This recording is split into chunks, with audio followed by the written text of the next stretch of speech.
guys, what's up? It's Angie B, and welcome to the Boldly Be Me podcast. This is Angie B. This is brought to you by the Exodus Group. Thank you for joining us. Make sure you please, thank you for liking, sharing, and subscribing to the Boldly Be Me podcast and to this Exodus Group channel on YouTube. So this is part two. This is part 2 of our visualization topic because the organization really did mess us up. I won't use other words, but messed us up because they made us visualize Armageddon. In most cases, in such a young age. And I seriously did not realize until maybe 2 or 3 years ago how messed up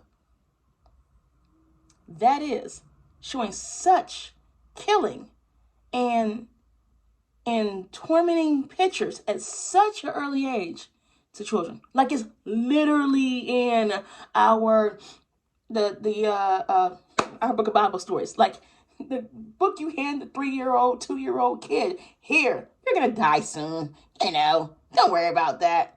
I get why people had nightmares. I fortunately did not have any nightmares, but I get it.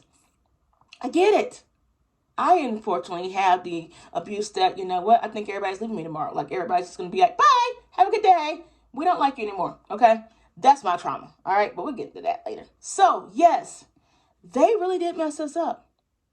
From the pictures of Armageddon to this story about the prodigal son. And we're going to talk about how to visualize positively later, but I forgot to talk about this in part 1. And I really seriously, and you guys look it up yourselves if you want to, that's fine. I encourage it. Go look it up. I did not realize, oh my goodness, I did not realize that the story of the prodigal son is not taught the way it's supposed to be taught. Like Christianity itself teaches it completely different. Even Buddhism teaches it completely different, like complete 180. So, for those of you who are not Jehovah's Witnesses, the story of the prodigal son, granted, the way that Jehovah's Witnesses teach them is that the son and the father, whatever, the son decides to go on about his way and deuces to the father, peace. I'm out of here. I'm gonna go have some sex with some women. I'm gonna do all this stuff. I'm gonna be ratchet.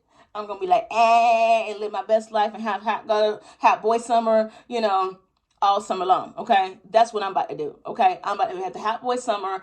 I'm about to live my best life in Vegas and just, whatever. Okay, and the son finally, after he's lived his hot boy summer, he comes back and he's destitute. He has no money, no clothes. He crawls back to his father, and his father welcomes him back in.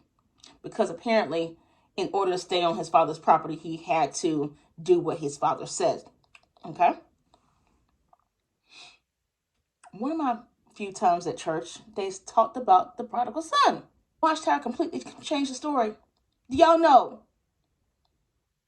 So I'm listening to the pastor teach, whatever, blah, blah, blah. And he said, read the scripture. The father accepted the son. Yes, the prodigal son came back. Okay, cool. But the father accepted the son no matter his belief. The son did not change his belief.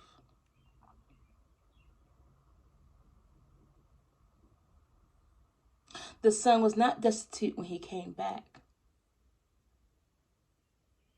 Let that sink in. If you just change one thing, the son that was not destitute when he came back. Because what happens if the son is not destitute and doesn't need his father? Like, legit.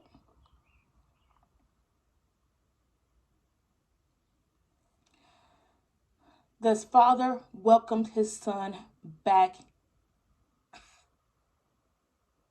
no matter. And it wasn't about a belief. Jehovah's Witnesses, JWs teach it as a belief that he had to come back to God. No, the son just came back to help his father out. I have to find more information about this, but it was amazing to me, and it really changed my life. So I sat there crying, like, wait, they really did teach this as if I had to come back destitute and whatever. No, you don't. You seriously don't. You don't even have to go back. The father still loved his child because it was his child. But of course, that isn't playing the Watchtower's, algorithm, because honestly, if you love your child, even though they don't, do what Jehovah says, then they don't have any control over you, right? Okay.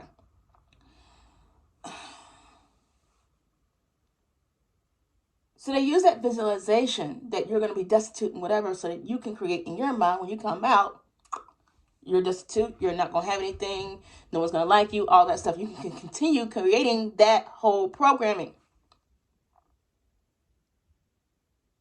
So how do you break that programming? How do you break the programming? I seriously did it with vision boards. I did it with vision boards. I do it with cards. Like, these are my cards now. I have, I love myself. I'm proud of myself. I would act as if a lot. I still do it. When I was manifesting my husband, I would literally cook 2 dinners, put it on a plate, serve it, one for him, one for me. That's how I created. And I would take the other one for lunch the next day, of course. But that's how I got used to creating him. I literally had to tell myself, I am valuable. I love myself. I am awesome. We were fed so much stuff of self-hate for so long that now you have to feed it to yourself. You have to see yourself as awesome. You have to see yourself as amazing. You have to toot your own horn. You got to give yourself that pat on the back.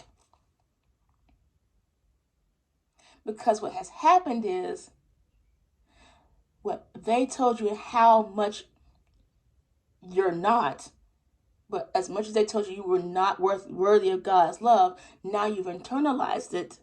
Trust me, I've been there. I have internalized it. I still do have to work on this.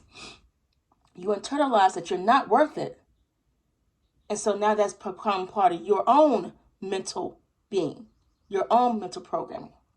You can change it. You can change it. You can master it. I just literally wrote 2 new ones just now. But you have to. You have to change it. And it's okay to toot your own horn. It's okay to be proud of yourself. It's so okay to be proud of yourself. It's okay. I know we weren't taught it. I know it feels weird. First couple of times it felt weird.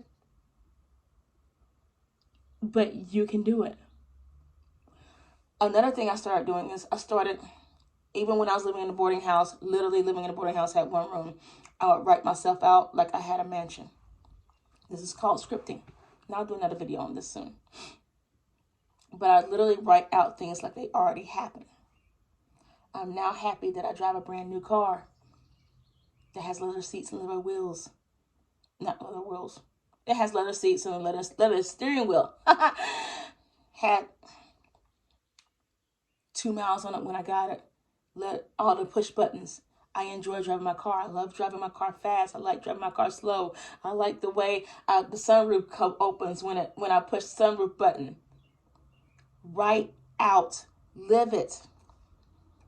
I have literally manifested 2, maybe 3 free cars. Yes, I did say free. Free cars when I needed a car. And I now manifested 2 brand new cars with my credit being very, very interesting. Okay. Interesting is my credit right now. With very low payments still too. No, my payments are pretty good payments. It can happen. You just have to visualize it, manifest it. You just have to put yourself in it now and believe that you're worthy of it. I'll tell you, as I was manifesting my husband, I rolled my eyes because he was a friend of mine for a long time, and good grief, we literally just fit. I would literally say I want someone that would accept me for me. But I also had to accept me first. I had to accept me first. I had to accept my quirks that, you know what, I'm weird. I'm loud. I am loud. I am never going to sit still. I'm not going to, I'm loud. I don't sit still. I like weird haircuts. I stand out. I needed someone because me being Sister Angela Emery, the quiet sister pioneer in the backseat, that was never going to happen. That was never going to happen. That isn't me. And I had to stop making myself be that person. My husband loves it. He'll take me out and goes, no, you need to go out and go dance. I just want you to go have fun. And I'm me. I found someone that accepts me for me. But the 3 steps I say to do to manifest what you want, write it out. Write it out like it's already happened. I would say don't use the words don't, can't, and try in this. So if you start finding yourself saying, I don't want a black car, then what color is the car? Then I want a white car. Okay, cool. I want a purple car. Great. I would like a purple car with pink wheels. There you go. Use that imagination. Now y'all can see a purple car with pink wheels, right? With yellow interior. Yeah. And you can see a purple car with pink wheels with yellow interior that drives real fast. Has 2 doors. It's a Tesla. See, you can start seeing that right now as I say it. That's how you visualize it. Literally, when I was manifesting my 2 free cars, especially the first one, I was on public transportation here in Atlanta. And so I would close my eyes and I would drive and use my pedal, use my foot, and just kind of secretly, I would hold my book bag. But I would hold my book bag and just hold that and just do the turns with him and move my foot on the gas pedal or whatever. And I'm doing it right now too. And I would feel the steering wheel in my hands. And I would press the brake when he would press the brake. And I would turn the car when he would turn the car. Just mentally. The thing about the brain is this. And I think Watchtower knows this too. The thing about the brain is, when you close your eyes, or when you daydream stuff, your brain does not know the difference between real and fake. Your brain does not know the difference between real and fake. Close your eyes. Your brain's already done it. Find the studies for yourself. You know the difference. That's fine. Your brain doesn't. So once you start really putting that in there, that, you know what I want, that I already have it, and treating the things you kind of have now as if it was here, because now I'm treating my car like it's a BMW. That's my dream car. Then you'll get it. You will get it. It just shows up. Literally, I can't tell you how many times I've gotten free stuff. I think I furnished my whole house for free, for the most part for free. And I don't have cheap furniture, okay? I don't have cheap furniture. I'm thankful for all of it. but write it out. Know that you're worth it. Use Watchtower's visualization against them. See yourself successful. See yourself being loved. See yourself being hugged and just loved and being loved unconditionally. Love those quirks about yourself. We're going to talk about that too. Love those quirks about yourself. You know what? Yes. I'm a little loud, but I'm the best friend that most people have. I know that for sure. I've been told that. I have a weird laugh, okay? I'm never gonna have straight hair, or maybe blonde, but I'm never gonna have straight hair.